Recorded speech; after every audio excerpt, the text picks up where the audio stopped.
আজকে যে ক্রাইম স্টোরিটা শোনাবো সেটা পাঞ্জাবের একটা ঘটনা। পাঞ্জাবে একজন টিচার থাকতো যে ইউএস বেসড একটা ইনস্টিটিউটে অনলাইন স্টুডেন্টদেরকে কোচিং করাতো, বেশ মোটা টাকা মাইনে পেত, ঘন্টার হিসাবে সে টাকা পেত। তো সে ল নিয়ে গ্র্যাজুয়েশন করেছিল আর সোশ্যালজি নিয়ে পোস্ট গ্র্যাজুয়েশন করেছিল। আরও একটু বেশি কোনো ডিগ্রির জন্য গঙ্গানগর বলে একটা জায়গায় পড়তে যায়। তো সেখানে তার আলাপ হয় একটা 28 বছরের মেয়ে, নাম ছিল তার ছবিন্দর পাল, সবাই তাকে সোনু বলেই ডাকত। তো সোনুর সাথে সেই অনলাইন কোচিং করা টিচারের বন্ধুত্ব হয়। সোনুর বয়স 28 আর সেই টিচারের বয়স 40 বছর। বন্ধুত্ব হওয়ার পরে সোনুর সাথে যখন ঘনিষ্ঠতা একটু বাড়ে, তো সোনু নিজের বাড়িতে সেই শিক্ষককে নিয়ে যায়। তারপরে ফ্যামিলির লোকজনেরও তাকে দেখে পছন্দ হয়। তারা চাইছিল যে সোনুর সাথে নবনিন্দারের বিয়ে হয়ে যাক, কিন্তু নবনিন্দার তখনই বিয়ে করতে চাইছিল না। যখন তাদের মধ্যে বন্ধুত্বটা হয় তখন ছিল 2019 সাল, এসে যায় 2020 সাল। 28 বছরের মেয়েটা, তার বাড়ি ছিল পাঞ্জাবের ভটিন্ডাতে, আর যে শিক্ষক তার বাড়ি ছিল পটিয়ালাতে। দুজন দূরে দূরে থাকতো, ফোন কলে তাদের সাথে সবসময় কথা হতো। তো তাদের বাড়ির লোকরা কোনোভাবে বিয়েটা ঠিক করে ফেলতে চাইছিল, কিন্তু লকডাউন চলে আসে। সেই শিক্ষক কোনো না কোনোভাবে বিয়েটাকে বারবার পিছিয়ে দিতে চাইছিল, কিন্তু মেয়ে বাড়ির লোকেরা জোর করে বিয়ের তারিখ ঠিক করে। তারিখটা ছিল 20 অক্টোবর 2020। লকডাউন চলছিল, কিন্তু তারা বলে যে খুব কম লোকজন নিয়ে বিয়েটা তারা সেরে ফেলবে। বিয়ের বাজার করার জন্য সোনু মানে পাত্রী 11 তারিখে নিজের হবু স্বামীর বাড়িতে পটিয়ালা চলে আসে। 11 তারিখ তারা বাজার করে, 12 তারিখ তারা বাজার করে, এবার এসে যায় 13 তারিখ। বাড়ি থেকে কিন্তু 13 তারিখ পর্যন্তই পারমিশন নিয়ে সে এসেছিল। 13 তারিখ বিকালে যখন তার বাড়ির লোকেরা তাকে ফোন করে, ফোন রিসিভ হচ্ছিল না, ফোনটা সুইচ অফ ছিল। তারা বারবার ফোন করে কিন্তু ফোনটা রিসিভ হয় না। তারা 14 তারিখে সকালবেলায় চলে আসে পটিয়ালাতে। এসে যার সাথে তাদের মেয়ের বিয়ে ঠিক হয়েছিল সেই ছেলেটাকে জিজ্ঞেস করে যে তোমার বাড়িতে বিয়ের মার্কেটিং করতে আমাদের মেয়ে এসেছিল, সে কোথায় গেল? সেই টিচার বলে যে মার্কেটিং বেশ ভালোই চলছিল, কিন্তু হঠাৎ করে আমাদের দুজনের মধ্যে একটা ঝগড়া হয়। সেই ঝগড়া হওয়াতে আপনাদের মেয়ে আমার বাড়িতে ফোনটা রেখে দিয়ে কোথাও চলে গেছে, আমি খুঁজছি কিন্তু খুঁজে পাচ্ছি না। এবার পাত্রীর বাড়ির লোকেরা পুলিশ স্টেশনে যায়, পুলিশকে সবটা জানায়। পুলিশ বলে যে মেয়েটা যখন হারিয়ে গেছে, তার যে হবু স্বামী তার বাড়ি থেকে হারিয়ে গেছে, তো তার উচিত ছিল পুলিশে রিপোর্ট করতে আসা, সে কেন আসেনি? পুলিশ কিন্তু প্রথমটায় তার উপরেই সন্দেহ করছিল, কিন্তু মেয়ের বাড়ির লোকেরা বলে যে না, এটার মধ্যে তার উপর সন্দেহ করার কোনো দরকার নেই, কারণ সে খুব খুশি, আর মাত্র 7 দিন পরেই আমাদের মেয়ের সাথে তার বিয়ে ছিল। তো তাদের মনে হয় না যে এই ঘটনার সাথে ওই ছেলেটা জড়িয়ে থাকতে পারে। পুলিশ টিম কিন্তু সেই টিচারের ওপরেই সন্দেহ করছিল। পুলিশ টিম চলে যায় সেই টিচারের বাড়িতে, গিয়ে দেখে বেশ বড় সাইজের বাড়ি। বাড়িতে থাকে তার রিটায়ার্ড কর্নেল আর্মির বাবা, তার বয়স 80 বছর, আর মা তার বয়স 75 বছর। তারা যথেষ্ট বৃদ্ধ হয়েছে, তারা চুপচাপ এক জায়গায় বসে থাকে, বিশেষ কি হচ্ছে না হচ্ছে সেদিকে খেয়াল রাখে না। পুলিশ পটিয়ালাতে বিভিন্ন জায়গাতে ঘুরে ঘুরে সেই টিচারের নামে খোঁজ খবর নিচ্ছিল।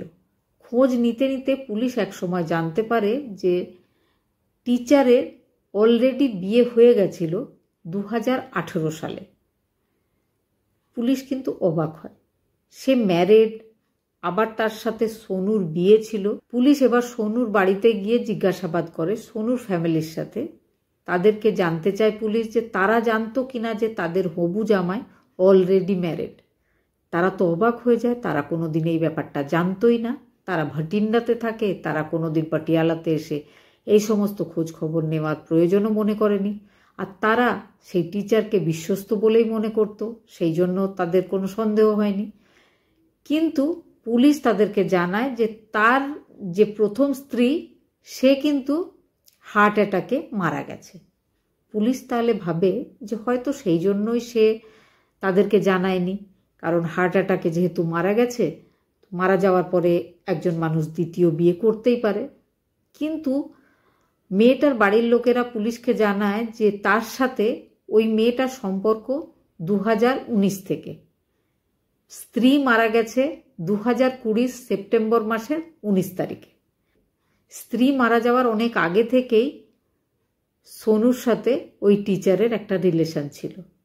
পুলিশের সন্দেহটা বাড়ে। পুলিশ সেই টিচারকে অ্যারেস্ট করে নিজের কাস্টাডিতে নেয়। তারপরে 3rd ডিগ্রি দিয়ে জিজ্ঞাসাবাদ শুরু হয়। এক সময় সেই টিচার ভেঙে পড়ে, সে সবটা বলতে শুরু করে। সে পুলিশ টিমকে নিজের বাড়িতে নিয়ে যায়। নিজের বাড়ির নিজের বেডরুমের একটা সোফা সরায়, একটা কার্পেট পাতা ছিল সেটাকেও সরায়, টাইলসের মেঝে সে দেখিয়ে দেয় যে এর তলায় সোনু রয়েছে। মজদুর ডাকা হয়, ভাঙাভাঙি করে গর্ত করা হয়। 4 ফুট তলায় সোনুর বডিটা পাওয়া যায়।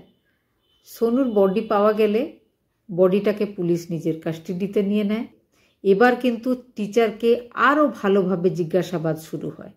এক সময় সে বলতে বাধ্য হয় যে প্রথম স্ত্রী যে নাকি হার্ট অ্যাটাকে মারা গেছিল, যে 7 মাসের গর্ভবতী ছিল, তাকেও কিন্তু সে একইভাবে মেরে ফেলেছিল। পুলিশ এবার তাকে জিজ্ঞেস করে যে সে কিভাবে মেরে ফেলেছিল। তখন সে বলে সে অনেক হলিউড মুভি দেখেছে, সেই মুভি থেকে সে একটা আইডিয়া পেয়েছিল, আর সেই আইডিয়াটা কাজে লাগিয়ে সে নিজের ফার্স্ট ওয়াইফ যে 7 মাসের প্রেগনেন্ট ছিল তাকেও মেরে ফেলেছিল। প্রসেসটা ছিল সেই সময় অক্সিজেন সিলিন্ডারের খুব চল বেড়ে গেছিল। যখনই করোনার কোনো পেশেন্ট কারো বাড়িতে থাকতো তখন তারা মার্কেট থেকে অক্সিজেন কিনে আনতো। যেহেতু ওই টিচার একজন শিক্ষিত মানুষ, তিনি নিজের শিক্ষাটাকে উল্টো দিকে মানে খারাপ দিকে লাগিয়েছিলেন। তিনি নাইট্রোজেনের সিলিন্ডার কিনে এনেছিলেন, আর মুখে যে মাস্কটা লাগানো থাকে সেটাতে কিন্তু যখন অক্সিজেন নেওয়া হয় অনেক ছিদ্র থাকে। সে এমন একটা মাস্ক তৈরি করেছিল যাতে কোনো ছিদ্র নেই, যাতে যখন নিঃশ্বাস নেওয়া হবে তখন যেন বাইরে থেকে কোনো রকম হাওয়া ভেতরে ঢুকতে না পারে। সেই ধরনের একটা মাস্ক বানিয়েছিল, আর নাইট্রোজেনের একটা সিলিন্ডার নিয়ে এসেছিল। আর নিজের যে স্ত্রী যে গর্ভবতী ছিল, প্রথম স্ত্রী, তার বয়স ছিল 39 বছর, নাম ছিল সুখদীপ কর। তাকে সিলিন্ডারটা দিয়ে বলে এটা যদি সে ইনহেল করে তাহলে কিন্তু তার চেহারাটা খুব সুন্দর হয়ে যাবে, ফেসটা গ্লোয়িং হয়ে যাবে। সে কিন্তু নিজের স্ত্রীকে বলেছিল ওটা একটা অক্সিজেন সিলিন্ডার। সে এটাও বলেছিল যে মাইকেল জ্যাকসন নিয়মিত অক্সিজেন ইনহেল করত, সেই জন্যই মাইকেল জ্যাকসনের চামড়া অত সুন্দর, বা সে কালো থেকে ফর্সা হয়ে গেছিল। সে নিজের স্ত্রীকে বলেছিল যদি সে অক্সিজেন নেয় তাহলে সে খুব সুন্দর হয়ে যাবে। বেশিরভাগ মহিলার কিন্তু দেখতে সুন্দর লাগবে বললে মহিলারা অনেক কিছু করে, তো তার স্ত্রীও অক্সিজেন ভেবে নাইট্রোজেন গ্যাস ইনহেল করে। সঙ্গে সঙ্গে সে অসুস্থ হয়ে পড়ে, সে মারা যায়, তার হার্ট অ্যাটাক হয়। আশেপাশের লোকজন সবাইকে সে ডেকে জড়ো করে, বলে যে আমার স্ত্রী কিছুতেই উঠছে না। সবাই চলে আসে, সবাই এসে দেখে যে সত্যি তার স্ত্রী মারা গেছে। হাতে পায়ে শরীরে গায়ে কোথাও কোনো আঘাতের চিহ্ন ছিল না। সে 7 মাসের প্রেগনেন্টও ছিল। মহিলা মারা যায়, তার শেষকৃত্য সম্পন্ন করে দেওয়া হয়। সে কিন্তু নিজের স্ত্রীকে কখনো নিজের বাড়িতে এনে রাখেনি। আগেই বলেছি তার বাবা মা যথেষ্ট বয়স হয়েছে, তারা ছেলের কোনো ব্যাপারেই থাকতো না, কোনো রকমে দিন কাটাচ্ছিল, তারা দুজনেই অসুস্থও ছিল। এইভাবে সে নিজের প্রথম স্ত্রীকে মেরে ফেলেছিল।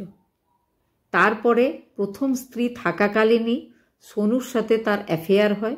সোনু কিন্তু সবসময় তাকে বিয়ের জন্য চাপ দিচ্ছিল, যেটা সেই টিচারের করার ইচ্ছা ছিল না। সোনু জোর করে বিয়ের একটা ডেটও ঠিক করায়।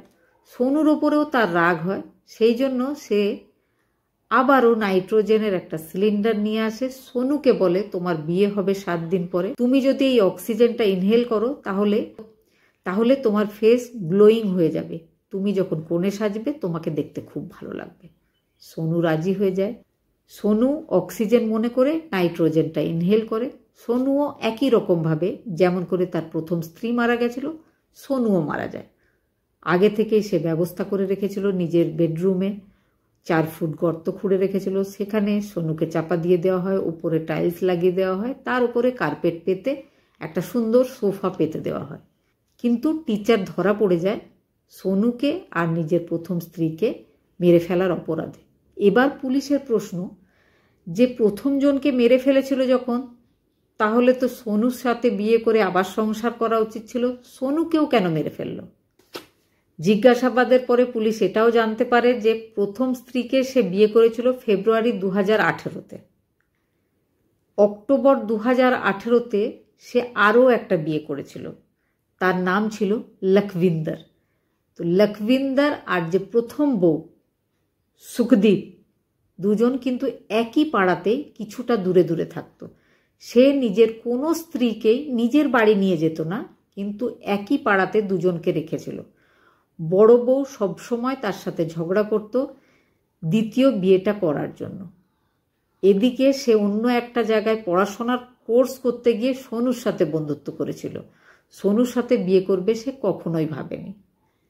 শেষ পর্যন্ত দুজন বউ আর একজন তার প্রেমিকা, 3 জনের মধ্যে সে নিজের মনে মনে বেছে ফেলে দ্বিতীয় জনকে সে বাঁচিয়ে রাখবে, বাকি 2 জনকে মেরে ফেলে।